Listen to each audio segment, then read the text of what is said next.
یہ حکمت ملکوتی، یہ علم لاہوتی، حرم کے درد کا درما نہیں تو کچھ بھی نہیں۔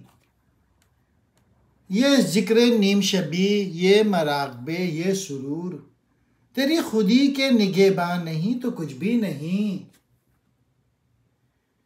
یہ عقل جو ماہ و پروین کا کھیلتی ہے شکار، شریک شورش پنہا نہیں تو کچھ بھی نہیں۔ خرد نے کہہ بھی دیا لا الہ تو کیا حاصل، دل و نگاہ مسلمان نہیں تو کچھ بھی نہیں۔ عجب نہیں کہ پریشاں ہے گفتگو میری، فروغ صبح پریشان نہیں تو کچھ بھی نہیں۔ یہ نظم معنی و مطالب، سوز و گداز اور حقیقت بیان کے لحاظ سے اقبال کی غیر فانی نظموں میں سے ہے۔ اس قدر سلیس اور دلکش انداز ہے کہ ہر شعر دل کی گہرائیوں میں اترتا چلا جاتا ہے۔ اقبال کہتے ہیں کہ اگر ارباب تصوف کی لکھی ہوئی تفاسیر اور علم باطنی اسلام کی مصیبتوں کا ازالہ نہیں کر سکتا تو پھر یہ سب چیزیں اور سارے علوم و فنون بالکل بیکار ہیں، یعنی اللہ اور رسول کی نگاہ میں ان کی کوئی قیمت نہیں۔ جو تصوف حرم یعنی اسلام کے درد کا علاج نہیں کر سکتا وہ کسی کام کا نہیں۔ سرور عالم صلی اللہ علیہ وآلہ وسلم کی اور آپ کے جانثاروں یعنی صاحب اکرام کی زندگیوں پہ نظر کرو۔ کیا کوئی صوفی ان سے بڑھ کر قرآن و حدیث سے باخبر ہو سکتا ہے؟ کیا کوئی صوفی ان سے بڑھ کر تصوف سے آگاہ ہو سکتا ہے؟ ہرگز نہیں۔ تو ان کی زندگیوں کا مطالعہ کرو اور دیکھو کیا ان لوگوں نے ساری عمر حجروں میں بیٹھ کر مراقبے میں بسر کی، یا ساری عمر میدان جنگ میں رہے، عمل کرتے رہے، ایگزیکیوشن کرتے رہے۔ پھر غور کرو کہ سرور عالم صلی اللہ علیہ وآلہ وسلم کی سب سے بڑی آرزو کیا تھی۔ پھر دوسرے شعر میں کہتے ہیں اگر صوفیوں کے یہ مراقبے، یہ راتوں کے اذکار، خاموشی اور بلند آواز سے اللہ کا ذکر، اور یہ سارا جوش و خروش اور یہ اللہ کے نعرے، یہ قوالی کی کیف انگیز محفلیں، یہ حلقہ ذکر، یہ کیف و مستی، یہ تسبیح اور یہ مسلح، غرض یہ تمام لوازمات اگر تیری خودی کی نگہبانی نہیں کر سکتے، یعنی تجھے عمل پہ آمادہ نہیں کر سکتے تو پھر سب بیکار ہے۔ تیسرے شعر میں کہتے ہیں اور یہ عقل جو آسمان کے تارے توڑ کے لا سکتی ہے اور جس کی وجہ سے ہم لوگ چاند تک پہنچ گئے، جس کی بدولت فطرت کے راز یعنی ٹیلی فون، ٹیلی گراف، ٹیلی ویژن، ایکس رے، ہوائی جہاز، یہ سب ہم نے عقل کے ذریعے کھول دیے ہیں۔ اب شورش پنہا سے اقبال کی مراد یہ ہے کہ جذبہ عشق کے حقیقی مطلب یہ کہ اگر انسانی عقل و خرد محبت الہی کے تحت نہ ہو تو پھر وہ عقل و خرد بالکل بیکار ہے، کیونکہ وہ دنیا تو عطا کر سکتی ہے، دین عطا نہیں کر سکتی۔ پھر کہتے ہیں چوتھے شعر میں جب تک خرد کے ساتھ مسلمان کا دل اور اس کی نگاہ، یہ دونوں قوتیں بھی مسلمان نہ ہو جائیں، اس وقت تک وہ مسلمان حقیقی معنی میں مسلمان یعنی مومن نہیں ہو سکتا۔ واضح رہے کہ مغربی فلسفے میں دل و نگاہ کی نہ کوئی حیثیت تسلیم کی گئی ہے اور نہ ہی اس کا کوئی ذکر کیا گیا ہے۔ مغربی حکماں دل کو محض ایک پارہ گوشت تصور کرتے ہیں جس کا کام خون پھینکنا ہے اور بس، لیکن اسلام کا مرتبہ عقل سے بھی بڑا ہوا ہے۔ جس طرح عقل انسانی زندگی کا مرکز ہے، لیکن جب ہم کہتے ہیں کہ دل کی اصلاح کرو یا دل مردہ نہیں ہے اسے زندہ کر دوبارہ، تو اس وقت دل سے ہماری مراد یہ گوشت نہیں ہوتی، بلکہ اس میں جو روحانی قوت چھپی ہوئی ہے وہ مراد ہوتی ہے۔ غرض یہ عقل کے ساتھ قلب بھی صحیح ہو جائے، یعنی اس کی بھی قرآنی طریقے پہ اصلاح ہو جائے تو انسان کامل ہو جاتا ہے۔ اور تیسری چیز نگاہ ہے، یعنی وہ بصیرت یا فراست جو عقل و دل کے مسلمان ہو جانے کے بعد پیدا ہو جاتی ہے، اور یہ نگاہ دراصل وہ نور ہے جو مومن کے قلب میں پیدا ہو جاتا ہے۔ لہٰذا اقبال یہ کہتے ہیں کہ حقیقی تصوف یہ ہے کہ مسلمان اپنی عقل کے ساتھ اپنی دل اور اپنی نگاہ کو بھی مسلمان بنائے۔ اگر اس نے یہ نہیں کیا تو کچھ بھی نہیں کیا۔ ایک جگہ انہوں نے کہا تھا، عقل و دل و نگاہ کا مرشد اولین عشق، عشق نہ ہو تو شرع و دین بت کدے تصورا۔ پھر پانچویں اور آخری شعر میں کہتے ہیں، اے مخاطب، اگر تجھ کو میری گفتگو کچھ عجیب سی یا کچھ پریشان سی معلوم ہو تو حیرانی کی کوئی بات نہیں۔ وجہ یہ ہے کہ میری گفتگو، میرا پیغام، میری تعلیم اندھیری کی تاریکی کو دور کرنے والی ہے، گویا کفر کی رات کے لیے پیام صبح ہے۔ اور سب جانتے ہیں کہ جب صبح ہوتی ہے تو دنیا میں ہر جگہ ہلچل پیدا ہو جاتی ہے، ہر جگہ حرکت کے آثار نظر آتے ہیں۔ اسی لیے فروغ صبح کو پریشانی سے تعبیر کیا۔ تصوف وہ علم جس کے ذریعے دل کی صفائی اور نفس کا تزکیہ ہو، حکمت ملکوتی ایسا فلسفہ جس کا تعلق فرشتے کی دنیا سے ہو، مراد ریاضت اور عبادت۔ علم لاہوتی وہ علم جو خدا کی معرفت کے متعلق بحث کرے۔ حرم، چار دیواری، کعبہ، یہاں مراد اسلام۔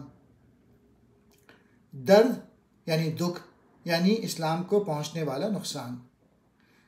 درما، علاج، چارہ۔ ذکر نیم شبی، آدھی رات کے وقت اللہ تعالیٰ کی عبادت و ریاضت کرنے کا عمل۔ مراقبہ، مراقبے کی جمع، گردن جھکا کر اور مادی دنیا سے بے نیاز ہو کر صرف اللہ تعالیٰ کی یاد میں ڈوبے رہنے کی حالت۔ ماہ و پروین، چاند اور ستارے۔ شورش پنا، چھپا ہوا جوش و جذبہ، مراد عشق الہی کی کیفیت اور آلات۔ خرد، عقل کو کہتے ہیں۔ لا الہ، کوئی معبود نہیں اللہ کے سوا۔ تو کیا حاصل؟ تو کوئی فائدہ نہیں۔ پریشان، پھیلا ہوا، منتشر، بے ربط۔ فروغ صبح، صبح کی روشنی جو پوری دنیا پر پھیلی ہوئی ہے۔ تیری نگاہ میں ہے معجزات کی دنیا، میری نگاہ میں ہے حادثات کی دنیا۔ تخیلات کی دنیا غریب ہے لیکن غریب تر ہے حیات و ممات کی دنیا۔ عجب نہیں کہ بدل دے اسے نگاہ تیری، بلا رہی ہے تجھے ممکنات کی دنیا۔ اس نظم میں علامہ اقبال نے جو بے عمل قسم کے لوگ ہیں، جو صوفی ہیں، جو کہ سائنس سے اور جو نئے علوم ہیں ان سے بے خبر ہیں، ان سے کہتے ہیں کہ تو معجزات کی طرف تیری نظر ہے۔ یہ سچ ہے کہ اللہ تعالیٰ معجزات بھی دکھاتا ہے، لیکن کبھی کبھی ایسا کرتے ہیں۔ تجھے لازم ہے کہ معجزات کی دنیا سے باہر نکل کر حادثات کی دنیا کا بھی مطالعہ کر، یعنی کائنات میں جو چیزیں چل رہی ہیں اس کے متعلق بھی غور کر۔ پھر کہتے ہیں کہ یہ سچ ہے کہ سوچنے کی دنیا، تخیلات کی دنیا جس میں تو رہتا ہے بہت دلچسپ اور عجیب و غریب ہے، لیکن زندگی اور موت کی دنیا اس سے بھی زیادہ عجیب ہے، یعنی علم الحیات، بائیولوجی اور علم الحیوان، زولوجی کا مطالعہ انسان کے لیے جس قدر ضروری ہے اس سے زیادہ دلچسپ ہے۔ ان علوم ہی سے ہم کو یہ معلوم ہو سکتا ہے کہ اللہ نے جہاں ہاتھی جیسی بڑی چیز پیدا کی ہے وہاں ایسے چھوٹے چھوٹے کیڑے بھی پیدا کیے ہیں جو کہ خودبین کے بغیر نظر بھی نہیں آ سکتے۔ پھر تیسرے شعر میں کہتے ہیں، بس اے صوفی تو کبھی کبھی ممکنات کی دنیا کی طرف بھی متوجہ ہو، جس طرح مراقبہ ضروری ہے اس طرح مشاہدہ بھی ضروری ہے۔ مسلمانوں کو ان دونوں کی ضرورت ہے۔ مراقبے سے ذکر کی قوت ترقی کرتی ہے اور مشاہدے سے فکر کی قوت میں ترقی ہوتی ہے۔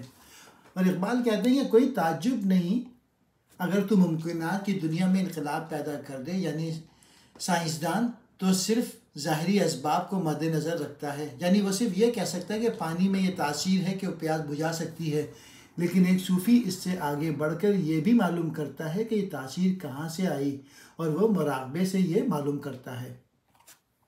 معجزات، معجزے کی جمع، ایسے کام جو انسان کی طاقت سے باہر ہوں اور صرف پیغمبر خدا کی دی ہوئی طاقت سے کر سکیں۔ حادثات کہتے ہیں حادثے کی جمع، نئی نئی وجود میں آنے والی چیزیں، مراد اس مادی دنیا میں ہر پل بدلتے ہوئے حالات۔ تخیلات کہتے ہیں، یہ ہے تخیل کی جمع، خیال میں لانا، خیالات۔ غریب، مسافر، یہاں مراد عجیب، انوکھی، غریب تر، زیادہ عجیب۔ ممات کہتے ہیں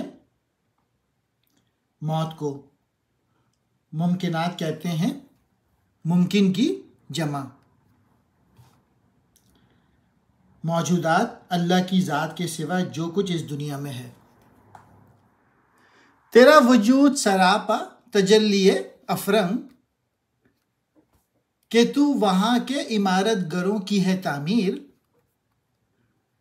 مگر یہ پیکر خاکی خودی سے ہے خالی، فقط نیام ہے تو زرنگار و بے شمشیر، تیری نگاہ میں ثابت نہیں خدا کا وجود، میری نگاہ میں ثابت نہیں وجود تیرا۔ وجود کیا ہے؟ فقط جوہر خودی کی نمود، کر اپنی فکر کہ جوہر ہے بے نمود تیرا۔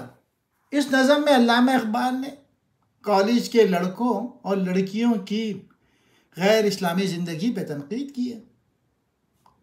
ان کی رائے میں کالجوں اور اسکولوں کی تعلیم کا صرف ایک نتیجہ برآمد ہوا ہے، اور وہ یہ کہ جو ملت کے لڑکے اور لڑکیاں ہیں ان کی چال ڈھال، ان کا وضع و لباس، گفتگو، زبان و تمدن، تہذیب اور معاشرت اور عقائد اور افکار، غرض زندگی کے ہر شعبے میں غیروں کی تقلید کر رہے ہیں۔ اقبال نے اس چیز کو افرنگ زدہ سے تعبیر کیا ہے۔ کہتے ہیں، اے ملت کے نوجوان، تیرے وجود میں مجھے کہیں اسلام کی جھلک نظر نہیں آتی، اس کے برعکس تیری شخصیت سے فرنگیت ٹپکتی ہے۔ اس کی وجہ یہ ہے کہ تیرے والدین نے تیری شخصیت کی تعمیر میں اسلام اور اس کی روایات کو کسی وقت بھی داخل نہیں ہونے دیا، بلکہ بچپن ہی سے تجھ کو فرنگی اساتذہ کے سپرد کر دیا، اور انہوں نے تجھ کو پورے طور سے کفر کے سانچے میں ڈال دیا ہے۔ پھر دوسرے شعر میں کہتے ہیں، یہی وجہ ہے کہ تیرا جسم خودی سے بالکل خالی ہے، یعنی تو ایک نیام ہے جس پر سونے کا نفیس کام بنا ہوا ہے لیکن ہو خالی۔ اب تو خود سوچ لے کہ میدان جنگ میں خالی نیام کیا کام دے سکتی ہے۔ پھر وہ کہتے ہیں، یہ تو ہوا تیری شخصیت کا حال، اب جہاں تک تیرے ذہن کا تعلق ہے اس کی کیفیت یہ ہے کہ مغربی تعلیم کی بدولت تو خدا کا منکر ہو گیا۔ تیری گفتگو سے یہ صاف واضح ہے کہ تیری نگاہ میں خدا کا وجود ثابت نہیں ہے، اور اس کی وجہ یہی ہے کہ تو کالج میں صرف روسو، کارل مارکس اور فرائیڈ کے نظریات کی بات کرتا ہے۔